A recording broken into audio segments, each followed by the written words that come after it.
na bi pasteur to kita na matete et pas edingwe et au sein kita to obanga et au sein na moni ba komi ba lobité parce que non yé bonganga na yeza la kapuna na zo inversé oui ya libosonga na invité oui soki abangi ko ya awa ngana ko kita matete en condition ba catcher na ye wana bazala brutalité oui ko bwaka mabanga eza bakamba fausse contre fausse.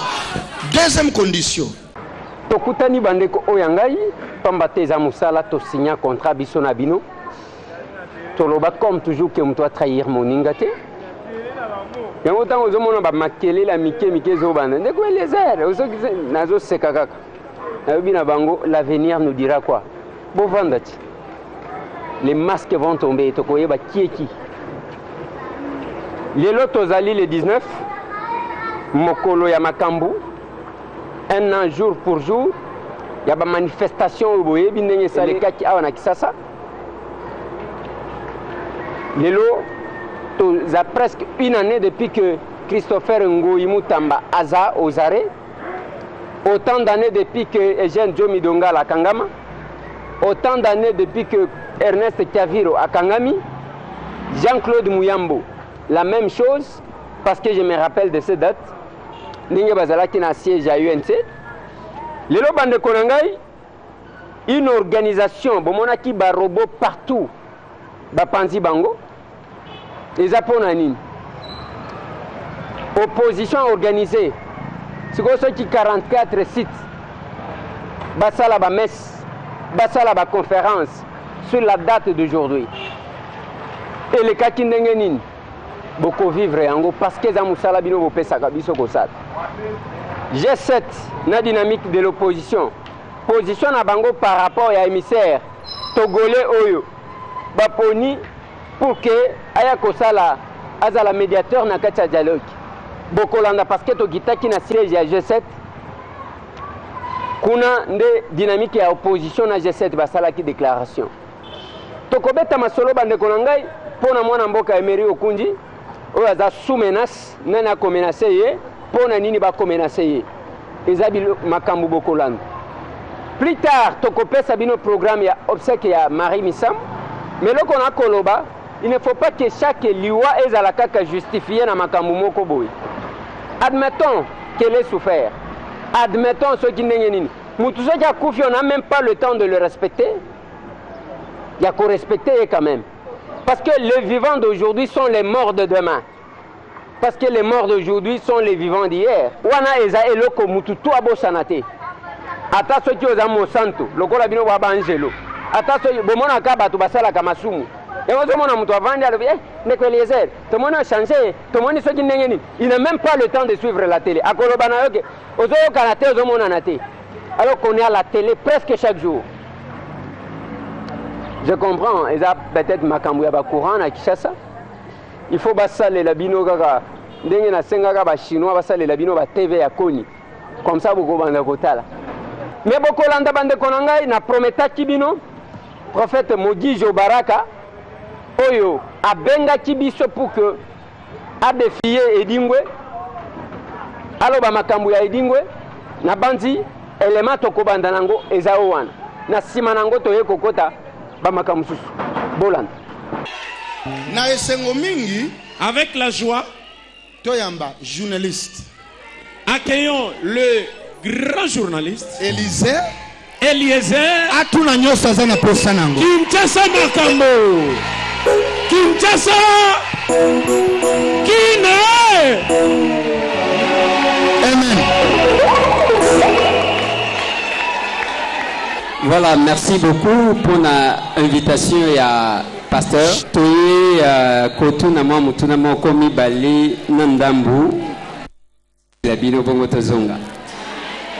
Soki toye kotuna ezapamba te na Kinshasa nalobaka toujours biloko ezali ko dominer les amis balé bar na église okomona église na face mususu na face oyo na coin oyo babandi koteya oyo babandi koyemba tozoyeba te soki eza nini oyo azobimisa museleke te oyo abimisi sete oyo akweyisi batu ainsi de suite na sima toyaki koyamba edingwe Et dingwe après spectacle na ye ya 20 mai o bomona ki alia ki moninga na ye michopo. Et dingwe boyoka ki sango yake akoma ki ko na koma alingaki akufa après se convertir. Lelo pasteur abengi biso na kotuna ye bino pe bokozala témoin. Mbote pasteur, mbote papelize. Tozana Kinshasa mutuna liboso église eko kende liboso église ezozonga na sima to église etikali kandenge wana na katikati. On ne sait pas distinguer l'église na monde. Ngana koloba boy ke église ezokenda liboso puisque Yesu azonga ka sima te. Malgré ba problème eza na église mais église ezokenda liboso po mutu akufela église eza Jésus Christ ya Nazareth asopa makila na ye alobi tout est là accompli. So église monde te na Kinshasa ndenge ozomona bato ebele baye awa elingi koloba balingi nzambe na bamususu ozomona ndenge bazokota elingi koloba ke église ezokenda liboso ndenge nazoloba église oyo ezaka église ya 4 ans 4 ans ndenge tovandi boye toza mwana 4 ans elingi koloba église ezokenda liboso église tango ozoloba église wana na lingi na yeba eza oyo batol bangar bosali to église zolobela niveau ni église nini ozoloba ke ezali ko avancer parce que yo zana ya yo tokobima wa église mususu ezali okebo église mususu ezali ainsi de suite to lingi to sala publicité te ba église eza ebele na Kisasa eza église o wapi ozolobela église nazoloba mutu eza building te po bible lobi ke bisika batu mibale misatu basangani nzambe azana kati na bango. Parce que église eza mutu nazoloba ke bato basambelaga vrai nzambe Jésus Christ ya Nazareth bazokenda liboso. Bato basambelaka vrai nzambe bazokende liboso. Pasteur soki ezaka pona ndenge wana mbele tellement que Kinshasa toyebi ke soki 70% basambelaka kotaka bazaba chrétien ainsi de suite mbele Kinshasa bonga menaza kuna te. Qu'est-ce qui fait que bino bozawana na utiko ya mbedingwe il faut tokende directement na sujet oyo. Tomona edingwa belinga na kenda na hôpital bisika zalaki na simanango j'ai appris que collègue na yo mususu akendaki pe kotala ye. Bon après tapage na média pour bino ba pasteur bozaka bo nzambe soki asalite yo linyoko sela nzambe. Soki ayakite olobika ke bana maile loi yakite ta mususu azana na Al-Qaïda. Alors alobi edingwa bongoli mutema edingwa komiso kindenge nini dernièrement to mone dingwe ale michopo michopo wana ali na kati ya Yesu to michopo wana ali en dehors ya Yesu et puis tangu yo mona ki vidéo wana lecture nini okosala Élisée loko na koyebisa ile eloko moko eza na nguya mokote ele kingu ya Yesu Kristo alia michopo alia nyau alia mbwa ngamugisha na kosansa hii michopo wana. Il faut être motozo lancer des vies. Papa. Ouais. Okoki kozala omesana na nguya edingo. Nano moni nguya oyo zo travailler na kati ya prophète Baraka Mugisha. Mais suka ya film oyo yo lando komona makambo ndenge kosuka. Voilà suka ya film oyo to komona. Mais parce que au moni même temps on a continué na bureau na yo na lobi na zo bangela yo parce que bino ba pasteur bozala kandenge nini bozaka ke o na lotaki soki nga na signé dingwe na yebi nini nazo sala même atazo landa ngai ayebi nga bien keta na yesi ayebi non ayebi yo bien parce que ayebi ba pasteur bien oui soki biso ayebi ndenge nini bokena koluka ba moto pa na ye soki biso nga na kenda ge pa na ye hein na ko signé yete mais ndenge na signé ye elingi koloba ta na yesi taya edingwe si estili nazana biloko kami bale pona edingo na komema na mai ya njili na pesa e batem soka boyi batem mabelezo fungwa memela ye oteteme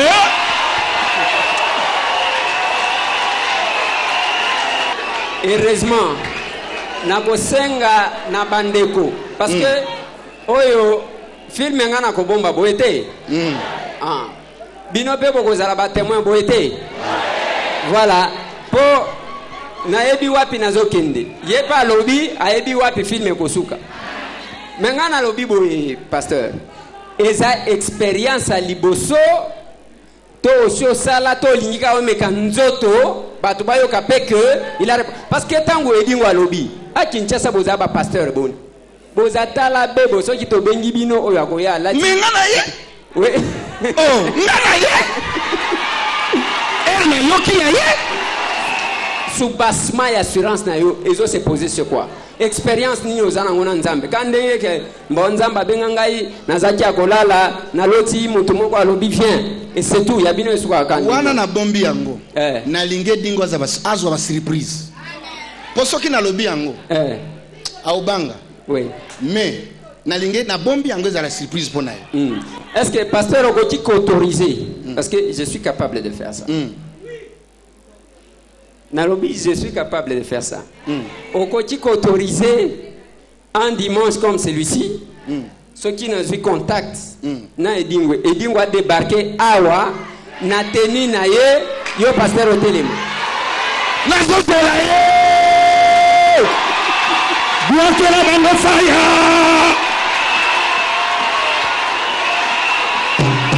OK tombe. Bino monyo kanga.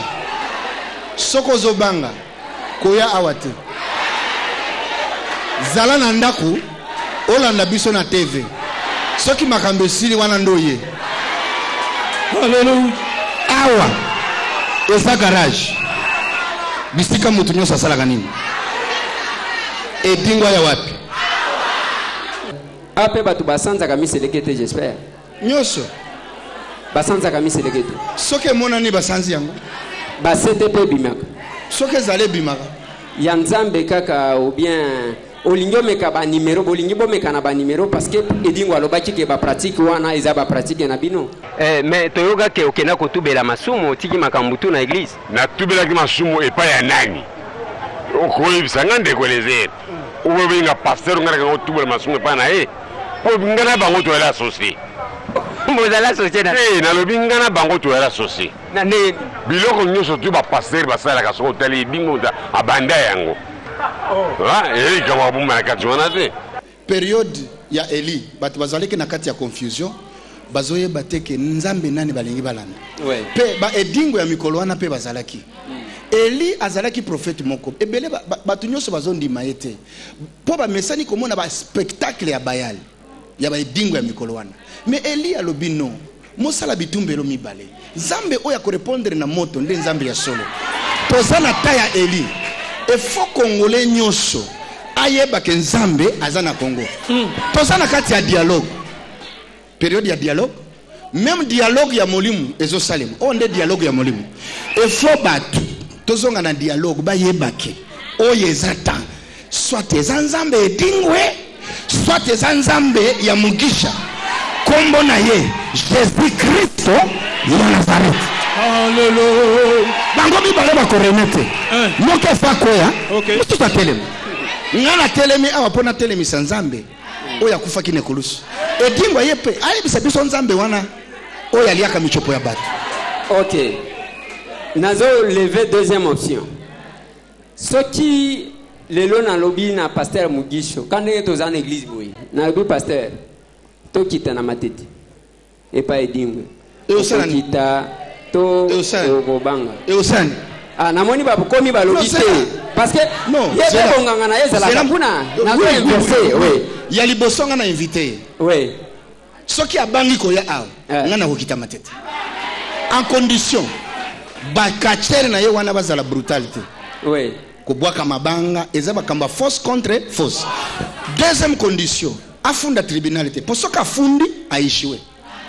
Eza makamba force contre force. Na ofinga yete na lobi mabe na yete me na lobi nguya na ye kute zate nenge na zolo babo déjà siri Yo salo baka en condition bakacher na ya tabaza 1000 brutalité zalate ngana kokita même ata na garde de corps.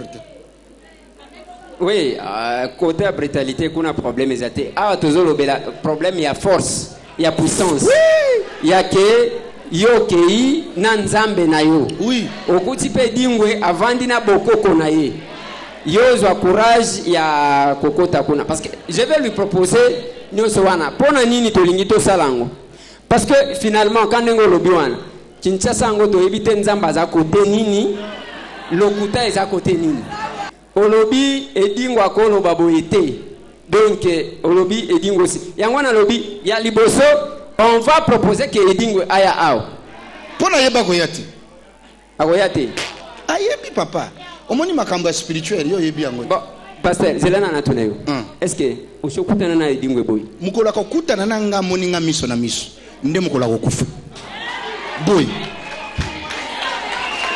mokole edingwe akotala nga boy na miso bakolela matanga oye na kolela matanga naye wana uzoloba kapona koloba ou bien mais nalobi ouais yo po okendo lukie a répondre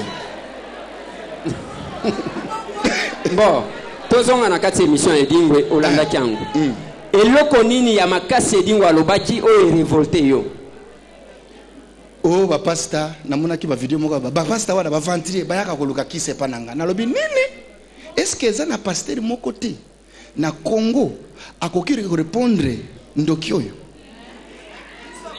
natuni namoni na luki mutu ya répondre azate na meki ko répondre yo ka ba pasteur ebete kala yango wana kasi na lobi biso ba pasteur musala toyebi eza okena na ba television kako kofiga na biso mais edingwe azozwa ba jeune belé na kati ya ville ya Kinshasa kokotisa bango na kindoki na magie ebele bakangami bayebi ke puissance edingwe ndeza puissance ya kinyoso mais lelo na lingina la Kinshasa ke puissance edingwe eza faux puissance mokola maka respect ya ndeko nanga walesa wana na ina omoni soko simbi muntu nyosa za muntu na nzambe oya tega Yesu o make respect nae okomi munguna na yoka pasteur kuna edingwa na problème te parce que edingwe to mona na télévision walesa présenter kabongoli mutema akomi mundimi ana makambo na bango nazalaki kuna te nde yango nazolo parce que okosilika ndenge nini nazalaki kuna te osilika ndenge nini parce que bino ba pasteur bosala soki ayete moko akena makambo ya état islamique moko akena conflit ya ba israélien na ba palestinien zambe na biso a déplacer gate edingwe même ataba kotia RTNC live tokota studio RTNC live direct Congo mobimba nyo sezolanda biso na kobete edingwe awa na église na salon na kobete edingwe même na chambre na edingwe alali partout edingwe azali ayebake prophète Baraka Mugisha nazana kati ya jeune ya 90 jours na signé yo na signé mutu na yo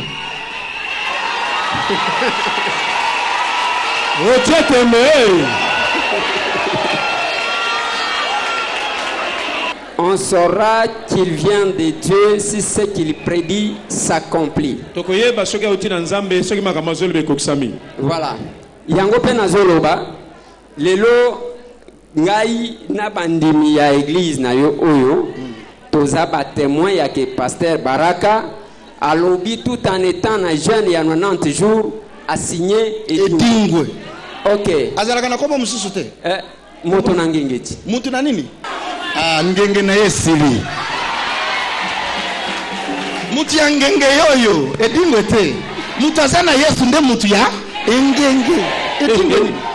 Yo lobi ya mibale eza ya kokende kuna condition ke bakacher na ye baza la brutalité. Tout comme ye pa koloba ke akoya awa condition ke bandimi na yo baza la brutalité. Non. Est-ce que tu es la brutale? Troisième proposition. Ce qui est dingue a proposé que tout soit terrain neutre. Terrain neutre, on est dans plateau nanga. Oui. Yo proposé RTNC, mais nga na lobby na plateau nanga. Et si na bengi edingwe aye, na bengi prophète Baraka aye, aux après ya que bossa la débat na démonstration, ce qui va rester historique certainement. Il y a que mutu na mutu à défendre nzambe oyazo salel. Oui. Oui. Nandimi. Aux après. Nandimi. Mais Bible lobby que vous imposerez les mains aux malades. Bakobi kisam. Ya bino ba pastero na kisasa mama komema mwana na fièvre okotoka otoki azonyika na mwana na fièvre wana donc yo linyo kende komeka kana nzoto aidingo balobi awate Nini? awate Nini? awate Otetende. wana nini ezana kwa na lingina naiba prophète wana batu babiki ouais oyo batu babiki mais biloko oyo batekaka ngo kota wiliri kuna ti bokosoma ngo pe boye bocangwa ba pasteur basalaka basali ba croisade basali ba campagne omonika mutu atamboli mais jamais komona mutu wana yeyo na quartier mutu ya tambola yeyo batambola ka mokolo wana sima nango bazongeli babeki omoni ndenge toti yango wana même ata na yebisi bato baza awa o babiki batika biloko wana baza ebele tokosilisa te mais ba image pe ezali soko oza na posa komona ba image wana okomona ba image wana awa babengi place oyo opération tikota erataka te opération tikota ke lobinini opération tikota ouais aujourd'hui sikoyo esalema sikoyo nyonso ozoluka eya na ndenge ya tikota donc ceux qui n'ont qui bien prophète comme les opérations tikota donc ba o ba vandi mutu te aza na problème parce que zo salema na tikota ouais soki ezali lelo na ye kosilisa yango nini ezosala que église et se multiplier davantage même doctrine même façon de prêcher même geste mais bozo panzanaka boye ndenge nini lokola wenge na kati ya mbuma bisika mbuma malamu ezali na bambuma mabe ezali mais nazoyebisa yo mutu kobuka église soit komake respect ya papa na yo ya molimo eza malédiction place nyonso kokendo banda te église wana okoresir te elingi koloba mutu alinga banda église il faut chaque jour oluka lipamboli loboko ya papa na yo azala sima na yo wana okomona vi na yo na kati ya musala nzambo ozosala ezokenda malamu mais soko se rebele ndozomona ba église oyo ekolaga te ba pasteur bakomi ko edingwe nenga za sirke bakendeke pa na yeso ki ba ishiwe bakomi koluka ba edingwe pourquoi bazana malédiction siko ba okenda kokota tina malédiction mais ba oyo biso to biyebi to uta na nzela malédiction te edingwa zelo côté azelo côté na miyebi papa soki na kubetelo masola bandoki même mata baleke dingwe na lalisa na mabele okoyebisa même dingwa ya te ke edigwa kofukamela Yesu avali wana ye akoloba Yesu aza puissant oyo nzamba salaka na kati ya ba pasteur aza nzambe ya solo. Paul alobi soyez mes imitateurs comme moi j'imite Christ. Place Yesu alia balobi Jésus mangea. Place Yesu asambela Jésus pria. Place ayemba Jésus chanta. Mais Jésus dansa na mona kangote bozo bina quand même trop en église. Jésus dansa ezana verset ni. Bible lobi soki makambo nyonso Yesu asala ba komango na Bible. Soki livre ata mon côté et koki koko contenir maloba makambo Yesu asala. Quelle sagesse. Mais na koyebisa na collection batu babina David abina. Azaki musali ya Nzambe. Baze belé na kati ya Bible. Babane ko bina. Mais Yesu alobi Bible lobi te que soyez mes imitateurs comme moi j'imite David. Soyez mes imitateurs comme moi j'imite Christ. Awa likambo tuzolo beleza ko bina te. Tuzolo bele edingo. Merci pasteur. Message nanga ya suka oyo eza ta ya Eli. Oyo tatoza na kati eza ta ya dialogue. Ya mokili na ya lola. Nga nazo sala dialogue ya lola. Nenge ya lole ko simba na ya mokili pe ko sala ni. Eko simba. Zamba pambola bino. Et voilà. Qui vivra verra. Je vous informe que juste après émission on a prophète Baraka Mogi, Jonazwa qui est dit na téléphone, il était d'accord. Mais l'obi a yeko benga ngana butu. Alors bina na problème ni na pasteur wan. Natanga kiye. To natanga ki mutu wa église na ye. Likamuni na zoluka succès na nzoto nanga.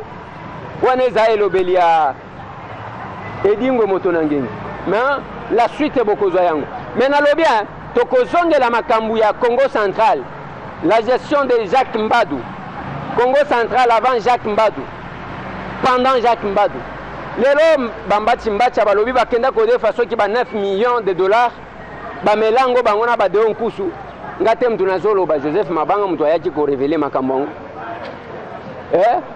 makambo ya Albert Fabrice Puela ba récupération il faut cabinet na yeka kaeza la cabinet d'avocat ya gouvernorat ya Congo central azo akabala ya solo to ya lokuta na lobby le prochain numéro ça sera na Matadi mais j'annonce bande ko ya nyoki ke na nzela wano zotu na nyoki za côté ni na kola kisabino Congo na elsa kibino na zo no sebino ke na kozala na nyoki d'ici quelques jours tokokuta na mbunzu tokobeta masolo j'ai cette déclaration na bango bolan.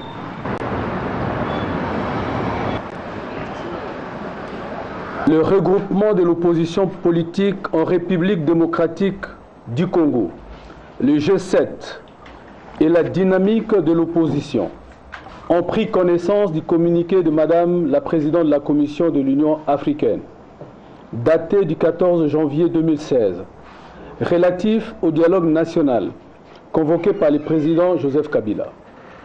2.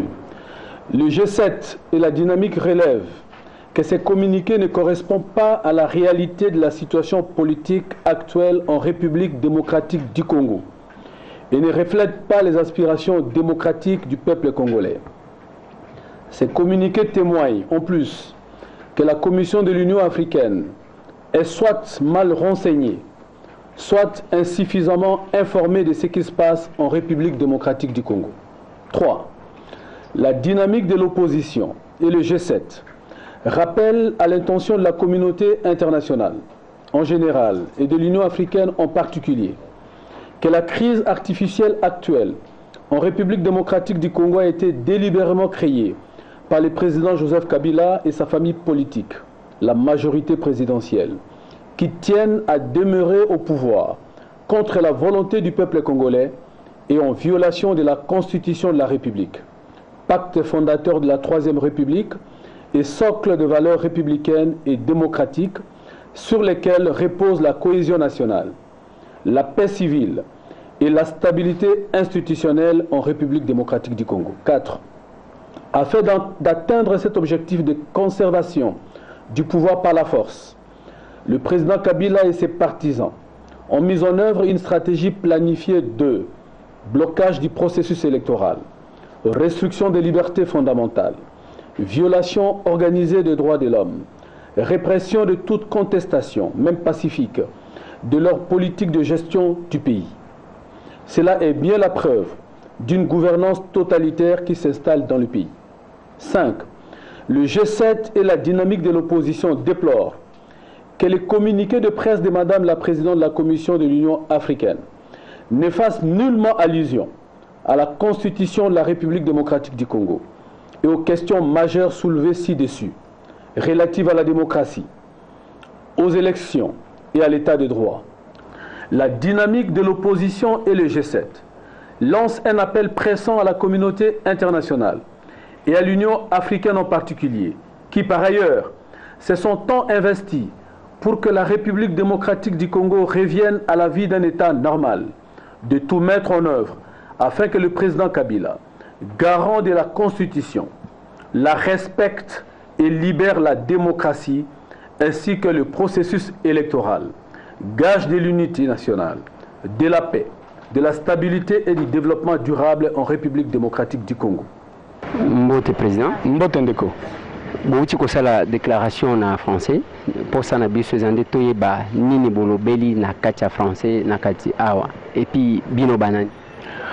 Biso dynamique ya opposition na G7 osangana ki lelo na kombo bandeko baso basangisi mangomba mibale wana pona koyebisa bana mboka ete bayokaki ndenge présidente ya Union africaine atindai communiqué na ye pe na communiqué wana alobeli makambo etali Congo pe atindi Eden Kojo pona sala facilitation na mamotali dialogue ya M. Kabila. Toye lelo pona koyebisa bana Congo te tango totangi mokanda wana ya liboso tomoni te Union africaine atangi atambala moko te likambo etali constitution ya mboka. Ya mibale Union africaine alobeli ata ngonga moko te makambo etali élection présidentielle ya 2016 engebene na constitution ya république. Ya misato Union africaine abosani mibeko na ye moko, charte ya droit de l'homme, charte ya démocratie, charte ya élection. Ati ata référence na ba charte wana te mibeko ye moko alobi te na Afrique il faut que to sa constitution, il faut que démocratie ndimami ndikambo etali ba élection il faut to sama. Alobeli yango te. Ya minei soko tangi mokanda Union africaine au moins le quoi que l'Union africaine a évité ma mesure à Congo. Est-ce que l'Union africaine a zana libunga ou bien l'Union africaine a saïna nko? Alors, asa na eza libunga toko Union africaine a mikosi ne siko wana. Bongo yango tolobi boye biso ba ndeko ya dynamique na G7 tolobi makambo Union africaine na lobi nyonso wana na moto atindiye pour la facilitation nyonso wana etali biso te. Po ndenge komami na ndenge salami eza lokola te balingi kimeza na mboka te, balingi démocratie salama te ndenge sengemi. Élection na 2016 bango pe bakoti na mobulu wana. Bongo tolobi pe que biso dynamique na G7 dialogue wana Kabila za kosenga etali biso te. Tozongi selika ndenge tolobaka etali biso te. Tosenga na Nations Unies na Union africaine bazonga na ndenge ya molongo po basalisa bana Congo. Tant ozoloba moto moko akangi, c'est parce que bino pe boza ba responsable quelque part. Tant ozotanga seni bakoyebisa bino voilà tozana aposa ya ba candidat moko ya kotinda na seni. OK, oyo bobandi ko welela oyo akozwa chauffeur na ya tindi kuna parce que ayebiki ko contrôler ye bien oza kuna tendene mais boza pena kacha seni. Répondre na ba question oyo ya minene otuni etali penza mboka. Na mituna wana otuni bongo soke salamité responsabilité zanani.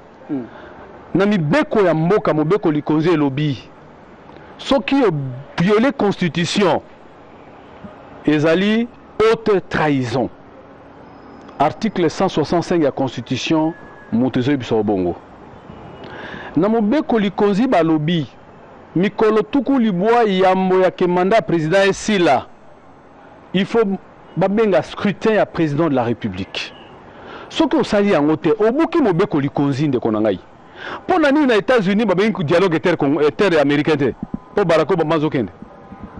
Babengi dialogue na Tanzania babengi dialogue wana te pona nini. O bamba na mbongo bino bwana mbongo. Na Tanzania babengi dialogue no mboka ezana kati ya bitumba moyen bo s'organiser za te. Ndenge nini bobimisaki 1 milliard de dollars na 2014 hors budget. Bongo bozangi 600 millions pour l'élection présidentielle. Ndeko nangai. Je crois que biso to clair. Et tumba tozo bunda eza pona chaque individu na opposition te. Et tumba tozo bunda eza pona mboka etambola manami beko ya mboka. Loka ba mboka onso ezali. Nga za député national. 5 ans sur beti na yebike mandat na ngai si vraiment na milengele pona mandat bususu. Mais yo za président za pe congolais. Oya 5 ans sur koki olingo banda otia ba trou na mboka pona nini. Alors que biso nyonso tout obi likambo etali alternance démocratique. Respect à la constitution, ban soto sanganaka tele otobingi au front citoyen poto bunde tumbo wana. Le 31 tozana baction musuto osala. Le 16 février biso to commémorer la martyr ya démocratie. En tant que front citoyen, en tant que dynamique, en tant que G7, en tant que citoyen belé o baza prêt poto bunde tumbo ya démocratie pour na biso moko pour na bana na bakoko na biso tozala ebelé le 16 pour la activité toujours programmée. Lelo nazui mandat le 16 ouais. Lelo nazui mandat pour le action le 16 te. Nazana mandat lelo ba o sama lobby. Ba congolais place sur ba vandi na commune na bino. Luka esika oyo manifestation ya dynamique G7 Front Citoyen zo salama ba conférence débat ezali le sambo pe ezali na après-midi pour na ba martyr o ba koyaki le 19, le 20, le 21, 25 janvier 2015. Au Italie le 16 février 2016, action d'habitude a maintenu, mais mode opérateur après le 19. Merci. Merci. Ndenge bomoni ezali Jean-Lucien Mboussa aza membre ya G7, aza modérateur en exercice ya dynamique de l'opposition. Déclaration zaki une déclaration commune. Mais le côté Koloba, on doit avoir les mêmes droits que les autres. Les autres moni ba pandi ba robot partout. Mais attends. Maintenant vous pouvez perdre organiser ba manifestation, ba robot wana to mona ka bangote. Ne faut pas tous la kana biloko ya 2 poids 2 mesures. Biloko nazo pekisa bino yango wana. Peut perdre sali ba makambo le 24, le 1er et à sali ba marche le 4. To moni ba robot ba pekisité. Nga nazo tuna na gouverneur André Kimbuta. Bien que Vilango yango et Koufi tout. Je ne connais aucun quartier ça bien. Et puis bolongola bandeko bazolongola kama titi na nzela parce que ba kolongola matiti na potopoto. Mais les Congolais, vous devez aussi connaître vos droits. Tant que mbongo na bino woko futa, eza bien orienté te bozo futa lango nini. Ba taxe bozo futa, ba impôt bozo futa, mais mboka ezo kufa. Poto partout. Kinshasa. Poto partout. Même pas débit de travaux ya kebazo bo insape koto. Ezate. Wangata partout, même babalabalo toloba keza usage unique ba tetembeti. Boke nekota sosimat. Okute se koti boye bazuna singa batie wana. Na kozongela ministre Lambert Mende. Na tuna ye eloko na lobaka na yo keza banzela usage unique. Na kosa to na loba vérité. J'ai difficile à mentir les Congolais. Na habité so na kosa bango pour que na zwani. Emery Okundi sous menace Bolan. Mesdames et messieurs de la presse, te remercie bino mingi ndenge boye lelo po te bo répondre na invitation to tindela kibino. To sali yango po te oyezo le kalelo na Sankourou de manière générale et particulièrement na fief oyangai ya Lubefu ezali ba fait moko oyo ke soki to sali ke bate soki to lobeli yango makasi te ekoki kokoma na ba tension ya makasi oyo ko mema kimia na kati ya province te na mukolo ya vendredi alors que tozalaki en siège na président national tozo solo la makambo ya parti commissaire spécial oyo batindi na province ya Sika Sankourou monsieur Olungu Ekunda Berthold abengaki biso na ngonga ya 21h12 azwi biso na telefone ayebisi ngai ete ngai Emery Okundi nasalaki ete na organizaki ba jeune ba groupe ya ba jeune pote babamba ye mabanga na tournée oyo ya banda kosala na Lubefu.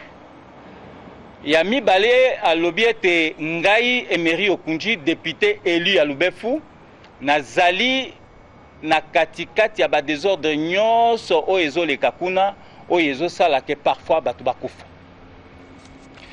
Et que ayebisi biso que aza siko na ba capacité na ba moyen nyos ya ko nuire biso et ya ko en découdre na biso akoki aza na makoki ya ko déverser na Lubefu militaire na ba policier pote a stopper oyo ngai nazosala.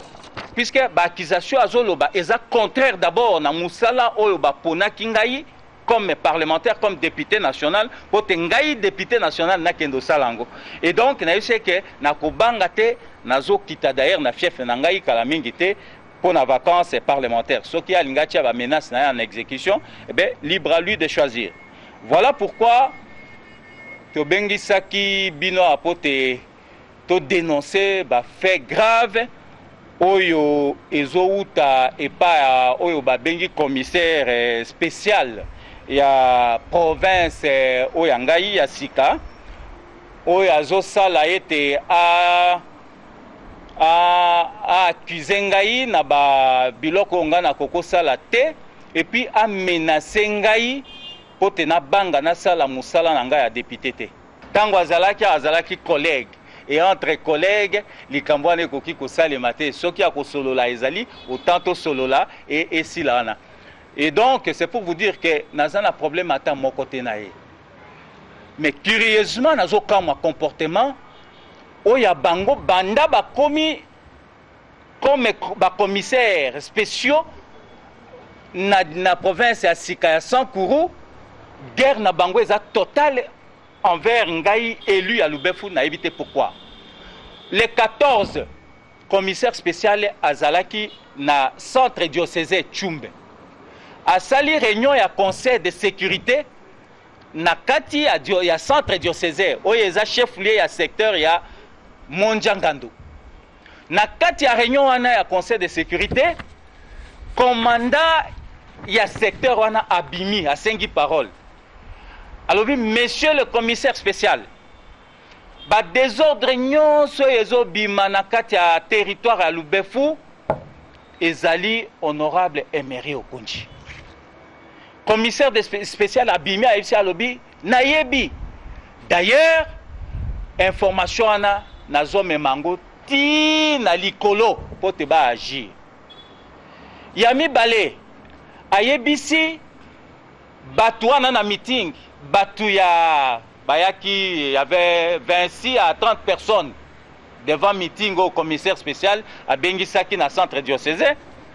Ayebisi bango ete bino batu ya Lubefu bozana problème po boyebaki kopona te. Yango président de la République azo sala ate loko moko na territoire ote. Boponaki mabe. Et oyo nazolo bana une semaine avant arrivée à commissaire spécial, adjoint naé chargé des questions politiques Azalaki à répondre et même mes discours publiquement. Que bino Lubefu boyebaki kopona te, boponaki opposition, yango président de la République moya sala loko pa na bino awa ezalité. Il faut boyer bandé kopona. Alors, ngana